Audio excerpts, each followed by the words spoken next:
Hello and welcome back to the Clubhouse. My name is Joe and this is Chris. Hey! And this is our Picks video. Word, yeah, we wanted to do another video. This is volume 2 of our videos about stuff that we're into at the moment. Alright, check it out. So sometimes I'm at work and I'm not really in the mood to work, but I have a lot of things to do. Then I will listen to this album. The album is called Psycho Tropical Berlin and it's by a band called La Femme. The Wikipedia entry describes it as a hypnotic and synthetic sound with an influence of Velvet Underground, Kraftwerk and the cold wave punk and surf music combination.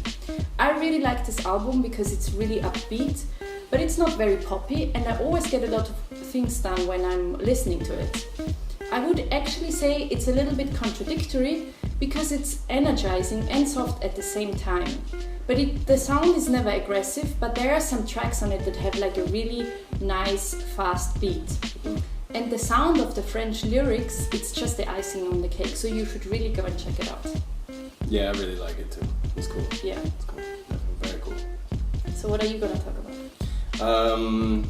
Well, a couple things. First thing I'm going to talk about today is the TV series Archer. Many of you, if not most of you, probably already at least know about it. If you're not watching it, you need to start watching it. This show is awesome. It's got a cult-like following, instant cult classic that rivals Arrested Development. And like Arrested Development, it does these like meta jokes that are incredible. They at times they start jokes, they set up jokes that the punchline doesn't come for 2 or 3 episodes later.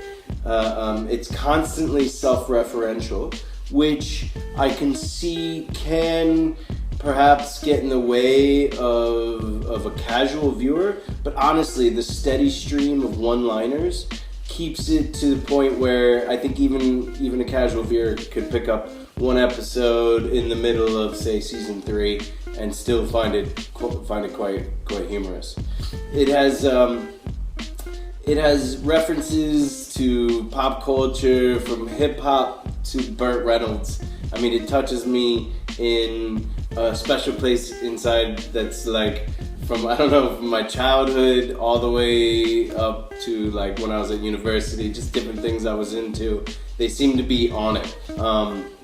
Despite all of that, it has this special charm. Each character has their own special charm that it allows you to pull for them, even though they have this deranged moral compass. Each one of them has their own deranged moral compass that plays out for some pretty crazy shenanigans and abhorrent behavior, yet, like I said, you still want to pull for each one of them. Cool, so Archer, watch it, please. So the next thing I would like to talk about is this book.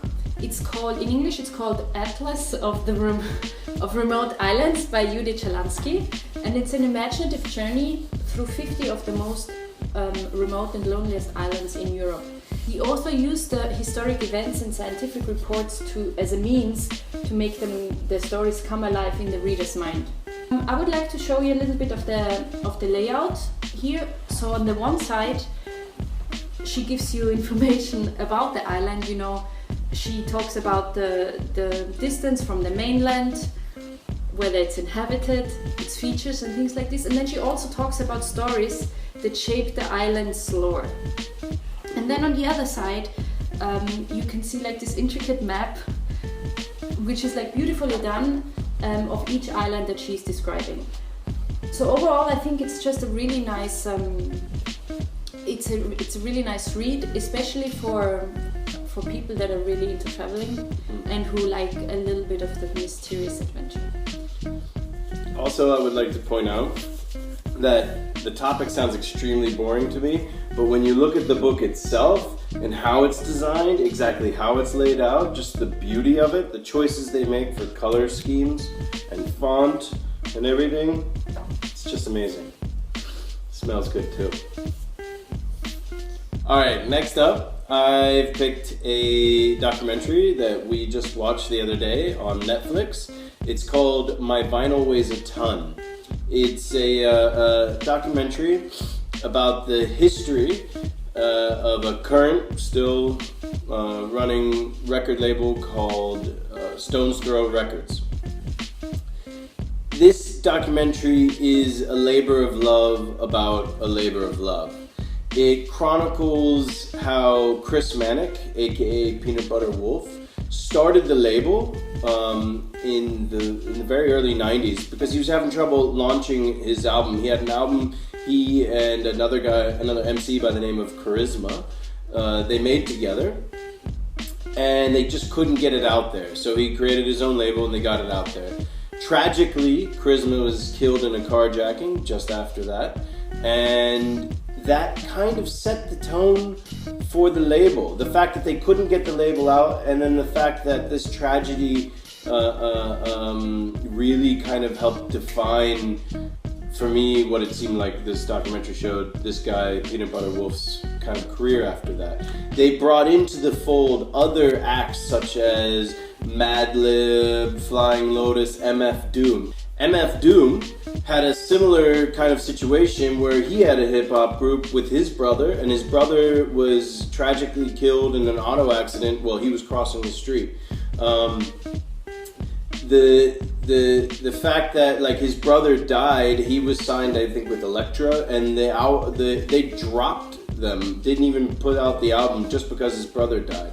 He ended up becoming homeless and doing all kinds of crazy other stuff. When he came back, he will only perform with a mask on, and he won't even do interviews or photos without the mask on. And it's this kind of an environment that Stone's Throw has created that accepts those guys. It kind of creates a safe place for these artists to really be themselves.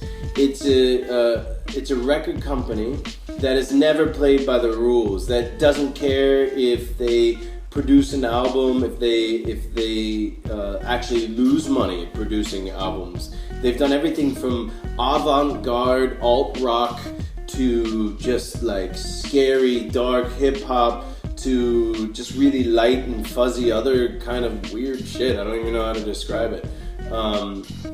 But it's just a wonderful, honest, loving journey through the history of this extremely unique company in a world of kind of cutthroat, business-like, soul-shattering,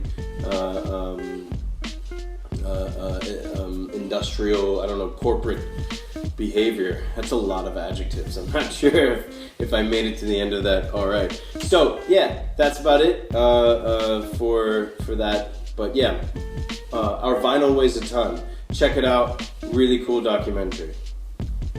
So sometimes I'm at home and I'm like, oh, I really want something sweet, but I don't have anything, like I don't have any chocolate, or like I have a day where I think, oh, I prefer not to eat anything sweet, but I have the craving for it. Well, then I'll have this thing here. This is a licorice and spearmint infusion. It's really delicious. But the first thing that I would like to say is that I'm not a big fan of licorice in general. I don't really like it. Me neither.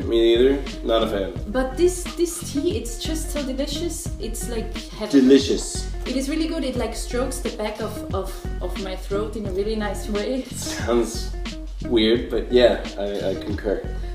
And the good thing is that you don't even need any added sugar, so it's naturally that sweet. Mm-hmm. So you just need to put the tea bag in the cup and it's good to go. Takes care of itself, yeah. Yeah. It's by a brand called Kappa in Austria, but I feel like in the English-speaking world it's called Clipper. I don't know why they did that, but they do also have a big variety of really delightful other teas, but this one is by far my favorite. Mine too. So that's it, guys. We hope we inspired you to go check out some of that stuff that we really like. Anyways, we enjoyed sharing it with you, so even if you didn't like it, we still enjoyed sharing it. So see you guys on the next one. I'm Chris. I'm Joe. And we're the Clubhouse. Peace.